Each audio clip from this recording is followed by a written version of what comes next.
26 Mei. Christus ons volmaakte voorbeeld in die daaglikse lewe, in vergifnis. En Jesus sê, Vader, vergeef hulle, want hulle weet nie wat hulle doen nie. Lukas 23, vers 34. Christus is ons voorbeeld. Hy het self hoof van die menslike familie geword om 'n werk te doen waarvan mense nie die belangrikheid begryp nie, omdat hulle nie besef watter voorregte en moontlikhede hulle as lede van God se menslike familie het nie. Sy genade was nie swakheid nie. Dit was eerder 'n vreeslike krag om sonde te straf. En nogtans ook 'n krag om die liefde van die mensdom na hom te trek. Deur Christus is regverdigheid in staat om te vergewe sonder om een jota van sy verhewe heiligheid prys te gee.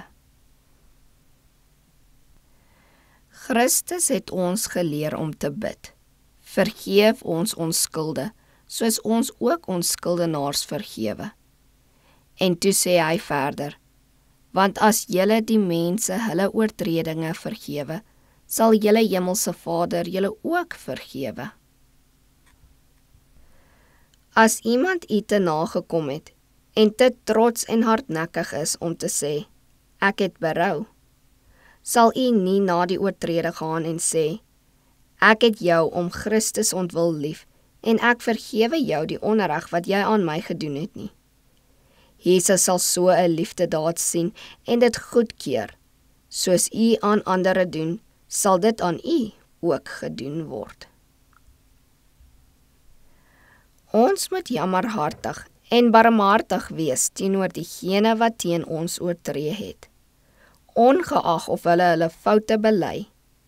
As hulle nie berou kry en belydenis doen nie, sal hulle sondes in die boeke van die hemel staan, en hulle sal in die oordeelsdag verantwoording moet doen. Maar as hulle sê, ek het berou, dan moet ons hulle hul oortredinge van harte vergewe. Ware geluk is nie om rykdom en invloed te hê nie, maar om 'n suiwer skoon hart te hê wat deur gehoorsaamheid aan die waarheid gereinig is. Elkeen kry die geleentheid om die beginsels van die hemel na te kom.